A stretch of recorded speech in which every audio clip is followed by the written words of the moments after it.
downloaded the app, Headspace, Calm, Insight Timer, whatever the algorithm recommended. 10 minutes a day, they said. Reduce stress, improve focus, find inner peace. So simple, so safe. Just sit, just breathe, just be present. What could possibly go wrong? In 2019, researchers at Brown University published a study that shattered the meditation is always beneficial narrative. They interviewed 60 experienced meditation practitioners about their experiences. The results? Over 60% reported at least one adverse effect: depression, anxiety, panic attacks, dissociation, loss of sense of self, psychotic episodes. Not beginners, experienced practitioners, people who'd been meditating for years under qualified teachers, and most of them never reported it. Because in meditation culture, if you're having problems, it's your fault. You're doing it wrong. You're resistant. You're not surrendering enough. The cognitive dissonance is deafening. Meditation is supposed to be the solution. How could the solution be causing problems? Here's what they don't tell you. Meditation is not a wellness practice. It's a consciousness technology. And like any technology, it can be used correctly or incorrectly. It can heal or it can harm. It can illuminate or it can destabilize. In the next 60 minutes, I'm going to expose what really happens when you meditate. Not the Instagram version, not the corporate mindfulness watered-down version. The actual, traditional, powerful, and yes, potentially dangerous reality. I'm going to show you what meditation actually does to your brain and why that's not always beneficial. And why ancient traditions had safeguards that modern meditation apps ignore. The phenomenon they're now calling meditation-induced psychosis. Why some people should never meditate. And the conspiracy of silence around meditation's dark side. This isn't anti-meditation. I've meditated for years. This is about truth, about informed consent, about understanding what you're actually doing when you sit down and close your eyes. Because when you understand meditation as a powerful tool, rather than a harmless hobby, you approach it with the respect and caution it deserves. You ready? Because we're about to shatter the biggest lie in the wellness industry. Let's begin. Let's start with the neuroscience. What physically happens in your brain when you meditate? The default mode network DMN. Your brain has a network of regions that activate when you're not focused on the external world. It's called the default mode network, and it's responsible for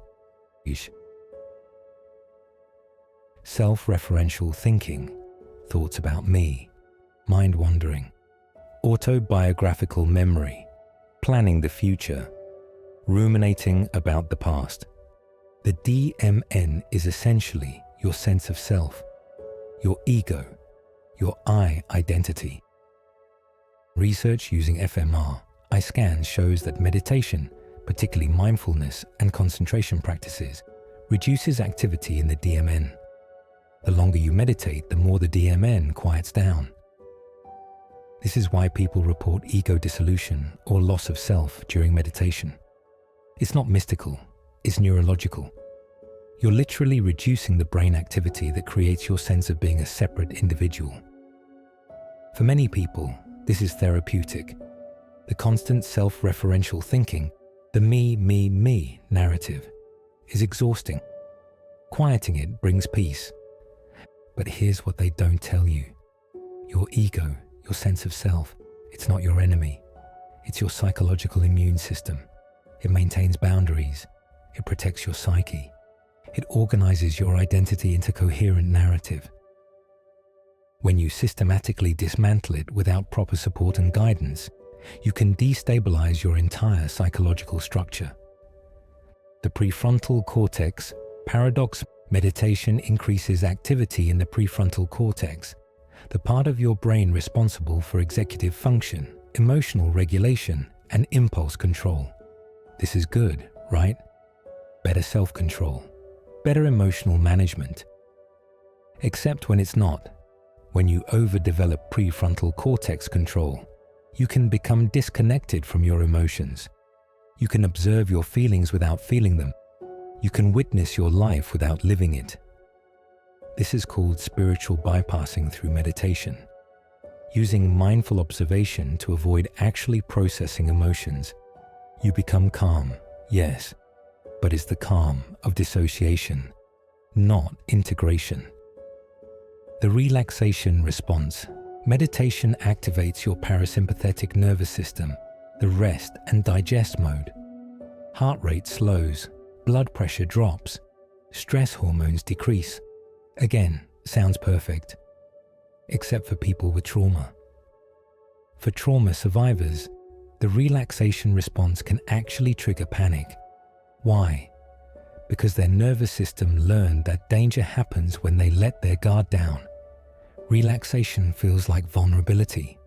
Vulnerability feels like death. So they sit down to meditate, start to relax, and their system screams, "Danger! Wake up! Stay vigilant!" This is why some trauma survivors experience panic attacks during meditation. They're not doing it wrong. Their nervous system is doing exactly what it was trained to do, protect them. Not all meditation is the same. The effects and risks vary dramatically depending on the technique. Mindfulness meditation. Focus on present moment awareness. Observe thoughts without judgment. Notice sensations, breath, sounds. Effects. Generally calming. Reduces reactivity. Increases awareness. Risks. Can lead to hyper-awareness where you can't stop observing yourself. Can create dissociation. You're watching your life rather than living it. Concentration meditation. Focus on a single object, breath, mantra, candle, flame, to the exclusion of everything else. Effects. Develops intense focus. Can lead to altered states and deep absorption. Risks. Can trigger dissociative states. Some people report losing time, feeling disconnected from reality, difficulty re-engaging with normal life. Open awareness meditation. No specific focus, just vast open awareness of whatever arises. Effects. Can lead to non-dual states, sense of spaciousness, dissolution of subject-object boundaries. Risks. For people with weak ego boundaries or psychological instability, this can trigger depersonalization, derealization, or psychotic breaks. Body scan meditation. Systematic attention to different parts of the body. Effects. Increases body awareness. Can release tension. Risks. For trauma survivors, focusing on the body can trigger traumatic memories stored somatically, can cause overwhelming emotional releases. Loving kindness meditation. Generating feelings of compassion and goodwill towards self and others. Effects. Increases positive emotions, reduces negative emotions, enhances social connection. Risks. For people with self-hatred or shame, directing love toward themselves can feel impossible or trigger emotional overwhelm. For people with boundary issues, extending unconditional love can lead to enabling toxic relationships. Transcendental meditation, TM. Repetition of a mantra to transcend thought. Effects. Deep relaxation. Can lead to blissful states. Risks. Some practitioners report unstressing, where years of suppressed stress and trauma surface rapidly. Can be destabilizing without support. The technique matters, the dose matters, the context matters. But modern meditation culture treats it like a one-size-fits-all solution. Let's talk about what happens when meditation goes really wrong. In yogic traditions, there's a concept called Kundalini, a dormant spiritual energy coiled at the base of the spine. Advanced practices are designed to awaken this energy gradually, allowing it to rise through the chakras under proper guidance. But sometimes Kundalini awakens spontaneously, or it awakens prematurely through intense meditation without proper preparation. The result is what's called a Kundalini crisis, or spiritual emergency. Symptoms include intense energy sensations moving through the body, spontaneous movements or vocalizations, extreme emotional volatility, visions, voices, or sensory distortions, feeling like you're going insane, inability to sleep or constant exhaustion, hypersensitivity to energy, emotions, or environments, loss of sense of self or reality. From a Western psychiatric perspective, this looks like psychosis, and it's often misdiagnosed and treated with antipsychotics, which can make it worse. From an Eastern spiritual perspective, it's a legitimate, though intense, spiritual awakening that needs proper support and guidance. But here's the problem. Most meditation teachers are not trained to recognize or support Kundalini crises. Most therapists don't believe in spiritual emergencies, and most people experiencing it have no idea what's happening to them. So they suffer in silence, or they end up medicated, or they're told to just keep meditating through it, which can intensify the crisis. Dr. Willoughby Britton at Brown University has documented hundreds of these cases. Her research shows they're not rare, they're just unreported. In contemplative traditions, there's a phenomenon called the dark night of the soul, a stage where everything you thought was real dissolves, and you're left in a void of meaninglessness. St. John of the Cross described it in Christian mysticism. Buddhist texts describe the dukkha nanas, stages of insight that are profoundly unpleasant. This isn't depression. It's a specific stage on the contemplative path where you've seen through the illusion of self, but you haven't yet stabilized in the realization beyond self. You're in the in-between, and it's terrifying. Symptoms include profound existential despair. Nothing feels real or meaningful. Complete anhedonia, inability to feel pleasure. Sense that you've permanently damaged yourself, feeling like you're watching your life through glass. Suicidal ideation, not from wanting to die, but from wanting the unreality to end. Traditional training prepared practitioners for this stage. Teachers recognized the signs. Communities provided support. There were maps showing, this is temporary, this is part of the path, here's how to navigate it. But modern meditation apps don't warn you. Corporate mindfulness programs don't mention it. And when it happens, practitioners feel like they've broken something unfixable. Dr. Britton's research found that many people experiencing dark night symptoms stopped meditating but continued suffering for months or years afterward. The practice had opened something that didn't close when they stopped. This is what I mean when I say meditation is not just a wellness practice. It's a powerful technology that can dismantle your entire sense of reality. And most people have no idea what they're signing up for. Let me share some patterns from documented cases, not to scare you, but to show you this is real. Case pattern 1, the overachiever, high-performing professional, type A personality, discovers meditation as productivity hack, starts with 10 minutes daily, increases to 2 hours, attends silent retreats, then develops depersonalization, can't feel emotions, watches their life like a movie, performance at work plummets, relationships feel hollow, diagnosis attempt, depression. Antidepressants don't help because it's not depression.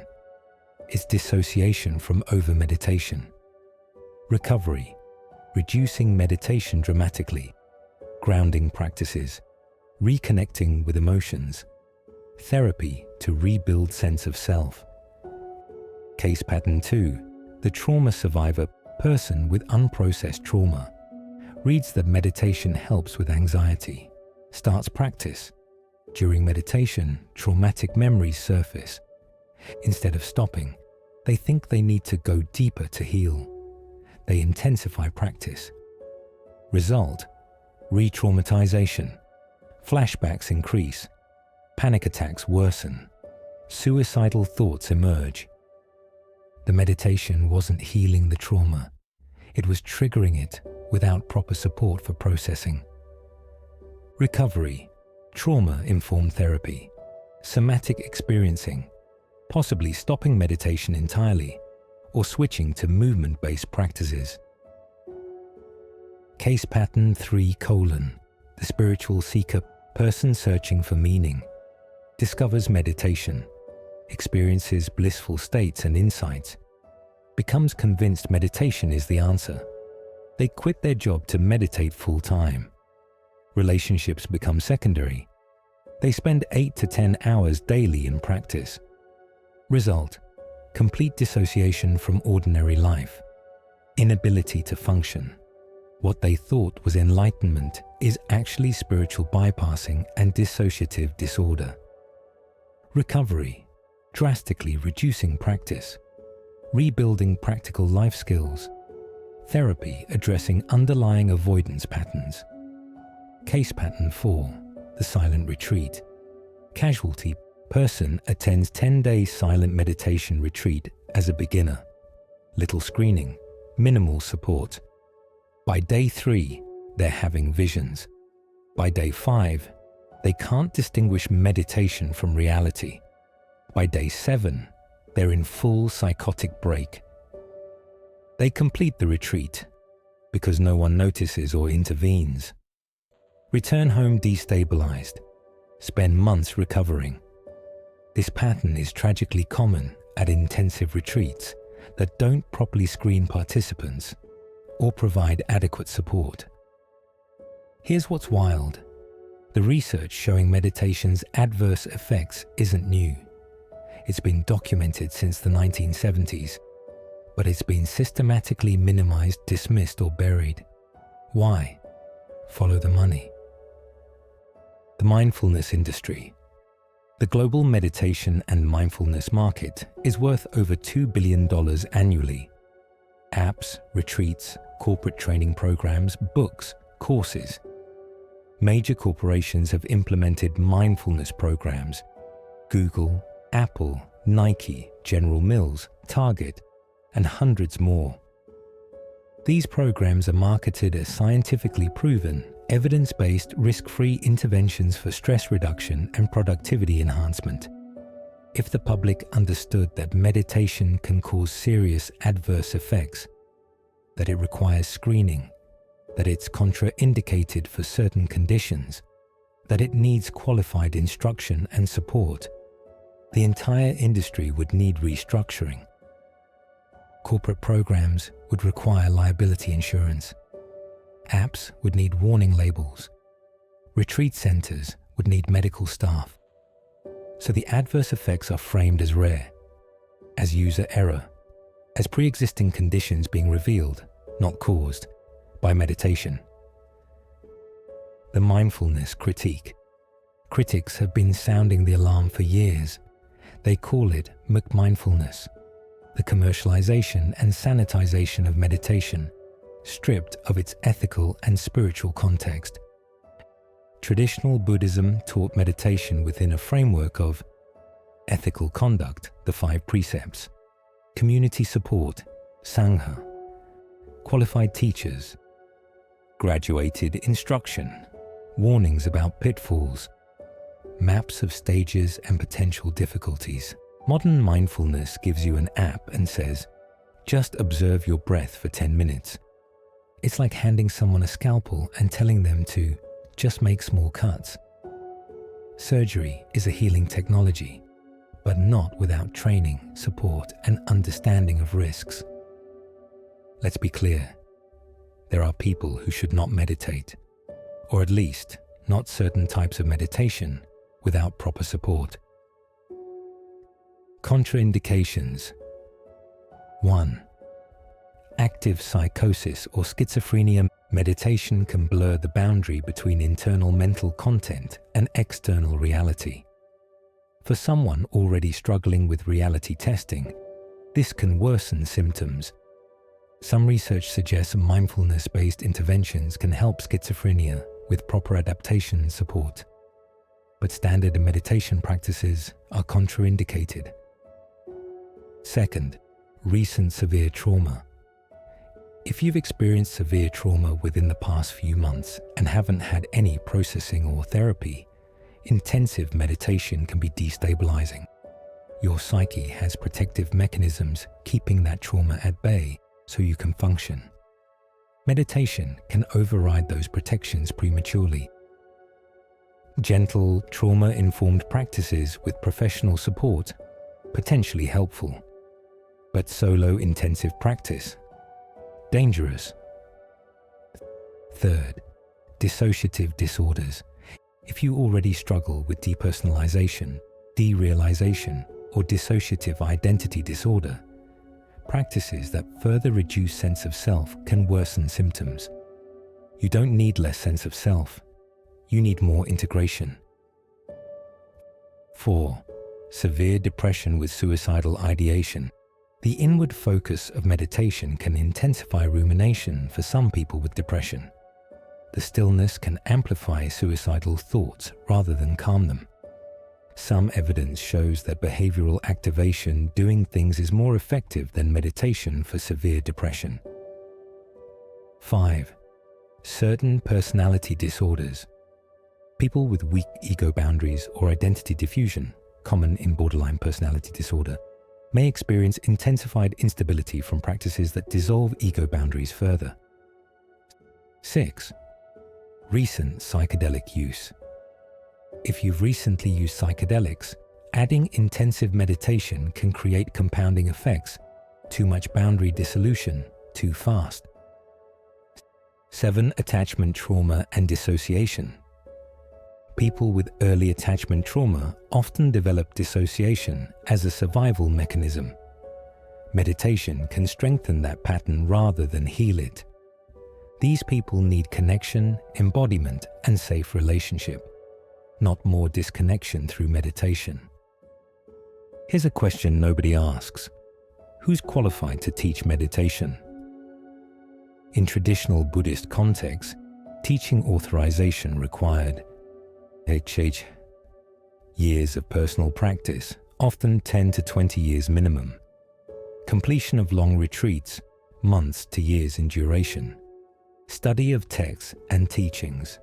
Demonstrated realization. Direct authorization from a qualified teacher in a lineage.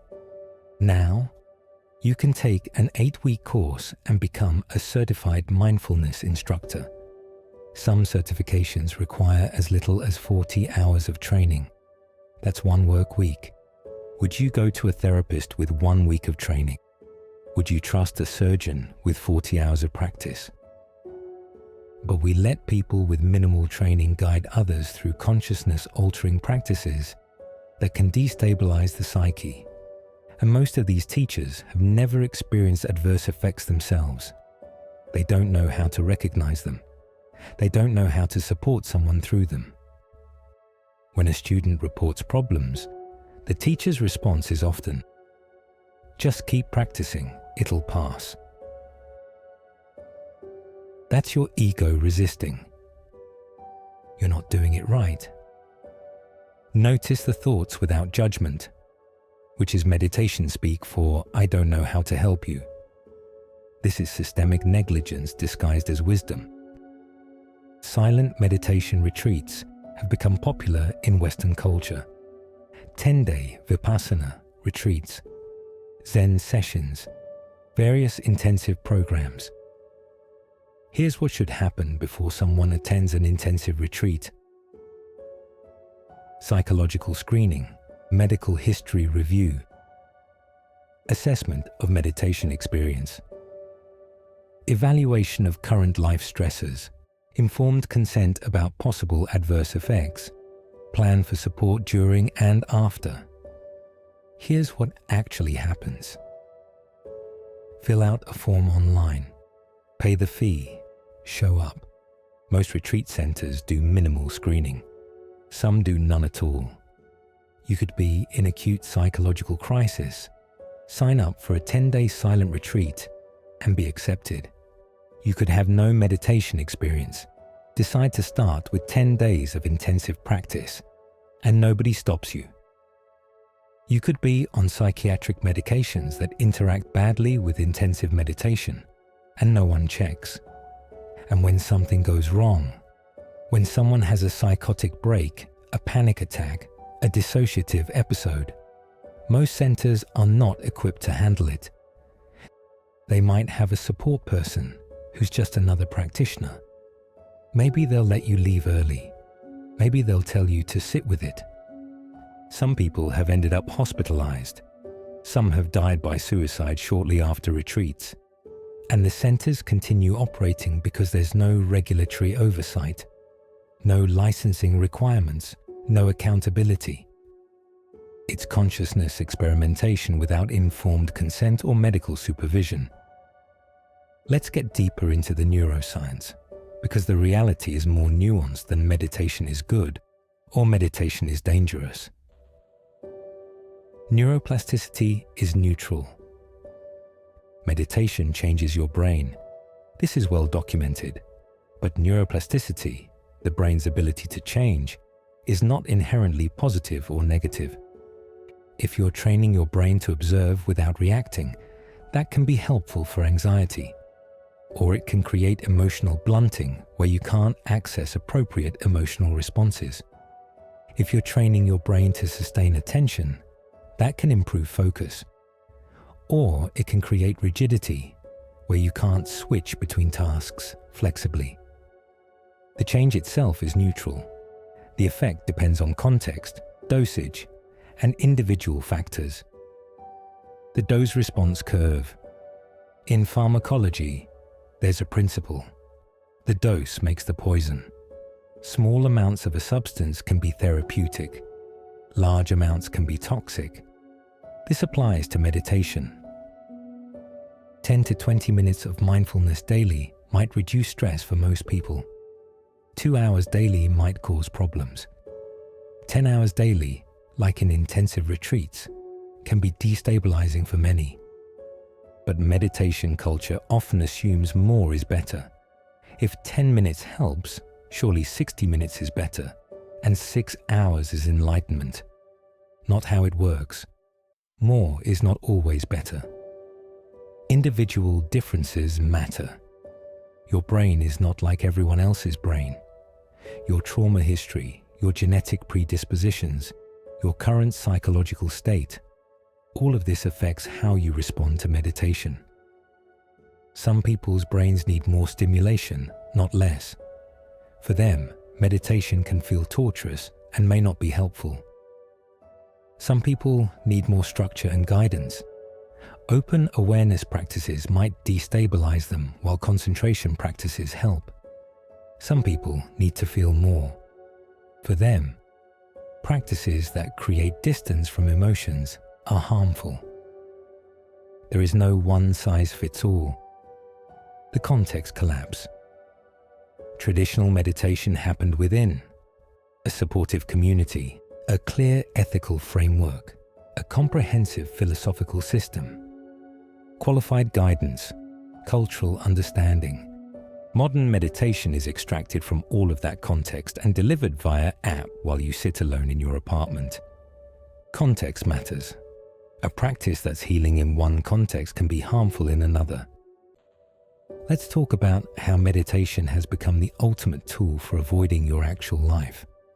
Spiritual bypassing is using spiritual practices and beliefs to avoid dealing with unresolved psychological issues, emotional wounds, and developmental tasks. And meditation is the perfect vehicle for it. You're angry at your partner. Don't address the relationship issue. Meditate on non-attachment. You're unfulfilled in your career. Don't make changes. Meditate on acceptance of what is. You're lonely. Don't work on social skills. Meditate on being complete within yourself. You're depressed? Don't get therapy. Meditate more and you'll transcend it. This creates a shadow in meditation communities. People using equanimity as an excuse for emotional unavailability. People using non-judgment as an excuse to avoid accountability. People using letting go as an excuse to not commit to anything. People using being present as an excuse to not plan for the future. Real spiritual development includes healthy relationships, taking responsibility, making commitments, setting boundaries, processing emotions, engaging with life. Meditation without this foundation isn't enlightenment. It's sophisticated avoidance. Meditation culture has created a paradox. It preaches non-attachment while creating intense attachment to spiritual achievement. People compare how long they meditate, what techniques they've mastered, what states they've experienced, what retreats they've attended, how enlightened they are. Social media amplifies this. Instagram is full of people in perfect lotus pose with captions about just being present, while clearly performing for an audience. This creates several problems. Pressure to have experiences. People feel like they're failing if they don't have profound experiences, so they push harder, they meditate longer, they attend more retreats. This force creates strain. You can't force meditation experiences. The more you try, the more elusive they become. Invalidation of ordinary practice. If everyone's posting about their mystical experiences and you're just sitting there being a little calmer, you feel like you're doing it wrong. But ordinary practice, slightly less reactive, slightly more present, is the actual path. The fireworks are not the goal. Spiritual materialism. Spiritual materialism is treating spiritual accomplishments like achievements to collect. It's the ego co-opting the spiritual path to feel special. I've done 10-day silent retreats. I can meditate for 2 hours. I've had ego death. These become badges of honor, ways to feel superior, the opposite of what meditation is supposed to cultivate. Even when meditation goes well, even when you have profound insights and positive experiences, there's a massive problem. Most people have no idea how to integrate what they've experienced. You sit on a retreat. You access deep peace. You feel connected to everything. You have insight into the nature of reality. Then you go home, back to your job, your relationships, your responsibilities, and nothing you experienced on the cushion seems to apply. You're still triggered by your partner. You're still stressed at work. You're still avoiding difficult emotions. The meditation experience was real, but it was temporary. And without integration, it's just a pleasant memory with no lasting transformation. Integration requires 1. Reflection. What did I learn? How does this apply to my life? What needs to change based on this insight? 2. Behavior change. What am I going to do differently? What patterns am I going to interrupt? What new behaviors am I committing to? 3. Community support. Who can support this transformation? How do I maintain accountability? Where can I discuss my experience? 4. Time. Integration doesn't happen overnight. It requires patience and repetition. The insight is instant. Embodying it takes time. Most meditation practitioners skip all of this. They have the experience, feel temporarily transformed, then wonder why nothing changed. The experience is not the transformation. The integration is the transformation. So does all of this mean you shouldn't meditate? Number. It means you should meditate responsibly, with awareness, with support, with the right approach for your circumstances. Guidelines for safe practice. 1. Start small. 5 to 10 minutes daily is sufficient for most people. Don't jump to hour-long sessions. More is not necessarily better. 2. Choose the right technique. If you're anxious, try grounding practices, body awareness, walking meditation. If you're dissociative, avoid practices that further distance you from your experience. If you're dealing with trauma, seek trauma-informed instruction. 3. Monitor your mental health. If meditation increases anxiety, depression, or dissociation, stop. If you start having concerning thoughts or experiences, get help. Trust your instincts over teachers who say just keep going. 4. Maintain balance. Meditation should support your life, not replace it. Keep engaging with relationships, work, responsibilities. If you're using meditation to avoid life, that's a red flag. 5. Find qualified instruction. Look for teachers with extensive personal practice, 10+ years minimum. Ensure they have training in recognizing adverse effects. Verify they have support resources for students in crisis. 6. Build a foundation. Work with a therapist if you have unresolved trauma or psychological issues. Establish healthy relationships and life structure. Don't expect meditation to fix everything. 7. Have support. Practice within a community when possible. Have people you can talk to about your experience. Don't isolate yourself in intensive practice. 8. Integrate. Don't just accumulate. After meditation, reflect on what you noticed. Apply insights to daily life. Measure progress by life quality, not meditation experiences. Meditation is one tool among many for well-being and spiritual development. It's not the only tool, and for some people, it's not the right tool. Other practices. Physical movement. Yoga, asana practice. Tai Chi, Qigong, dance, running. For some people, moving meditation is more beneficial than sitting meditation. It keeps you embodied, grounded, present without dissociation. Creative expression. Art, music, writing, gardening, flow states accessed through creativity can provide similar benefits to meditation without the risks of intensive inward focus. Therapy. Cognitive behavioral therapy, CBT. Eye movement desensitization and reprocessing, EMDR. Somatic experiencing. Internal family systems, IFS.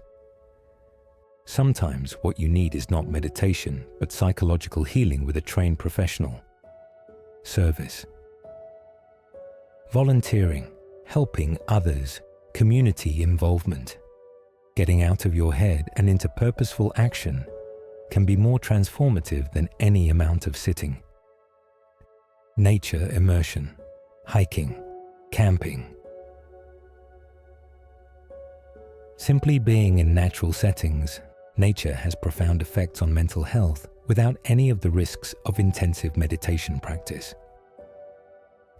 Contemplative prayer, Christian centering prayer, Islamic dhikr, Jewish meditation practices. If you're religious, working within your own tradition might be more appropriate than adopting Buddhist practices. The point, there are many paths. Meditation is one. Find what works for you. Here's what I want you to understand. Meditation is powerful, truly powerful, And that's exactly why it requires respect, caution, and wisdom. The wellness industry has sold you meditation as a simple stress reduction technique, a productivity hack, a way to be calmer.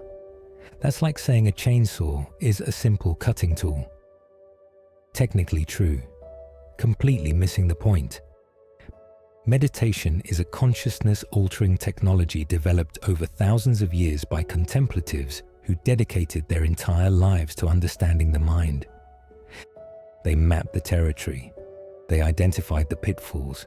They created safeguards. They established training protocols. And modern culture has thrown all of that out because it's not marketable. It's not convenient. It can't be monetized through an app. But the territory hasn't changed. The risks haven't disappeared. The need for guidance and support hasn't vanished. You're still venturing into the depths of consciousness. You're still dismantling your sense of self. You're still opening doors in your psyche. And that requires humility, acknowledging you don't know what you're doing. Caution, proceeding slowly and carefully. Support, qualified guidance and community. Psychosis, integration, applying insights to daily life. Balance, maintaining engagement with ordinary life. A mature meditation practice looks like consistent but modest duration, 20 to 40 minutes daily. Balanced with physical movement, relationships, and responsibilities. Undertaken with qualified guidance. Integrated through reflection and behavior change. Adjusted when it's causing problems rather than helping. Oriented toward living better, not escaping life. Grounded in ethics and service, not just personal development. This isn't sexy. It's not Instagram worthy. You won't have dramatic stories of ego death and cosmic unity, but you'll be calmer, wiser, more present, more compassionate, better able to navigate life's challenges. And that's the actual goal. Not enlightenment as escape from being human, but enlightenment as being more fully, more wisely, more compassionately human. Not transcendence of your life, but transformation of your relationship to your life. Not the end of suffering through spiritual bypassing, but the end of unnecessary suffering through wisdom, compassion, and presence. Meditation is not the problem. Meditation without wisdom is the problem. Meditation is not dangerous. Meditation without guidance, without context, without support, without informed consent, that's dangerous. You don't need to fear meditation. You need to respect it. Approach it as what it is. A powerful practice that requires responsibility, not a wellness app you can use mindlessly. And if you do that, if you practice with wisdom, support, and balance, meditation can be genuinely transformative. Not because it gives you mystical experiences or cosmic insights, but because it teaches you to be present with what is, to respond rather than react, to hold your experience with compassion rather than judgment. And that quiet, unglamorous daily practice of showing up for yourself with presence and compassion, that's the real transformation. That's what meditation was always supposed to be. The question is, are you ready to practice it with the respect it deserves? Are you ready to do it wisely, not just enthusiastically? Are you ready to be honest about your experience, even when it doesn't match the Instagram version? Are you ready to take responsibility for your own consciousness? Because that's what real meditation requires. Not belief, not hope, not blind faith in the wellness industry. Responsibility, wisdom, and the humility to know when you need help. The cushion is waiting. So is your actual life. Make sure your meditation serves the latter, not replaces it. If this challenged you, good. Truth should challenge comfortable assumptions. If you've experienced adverse effects from meditation and thought you were alone, you're not. Resources in the description. Communities exist. You're not broken. And if you're a meditation teacher who actually cares about your students, thank you. The responsible ones are the minority, but you're essential. Next video.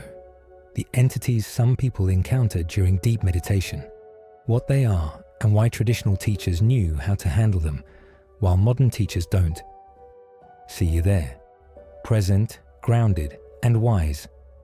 Welcome to the Hidden Voyage. Welcome home. Soul Whisper and Soul Creator.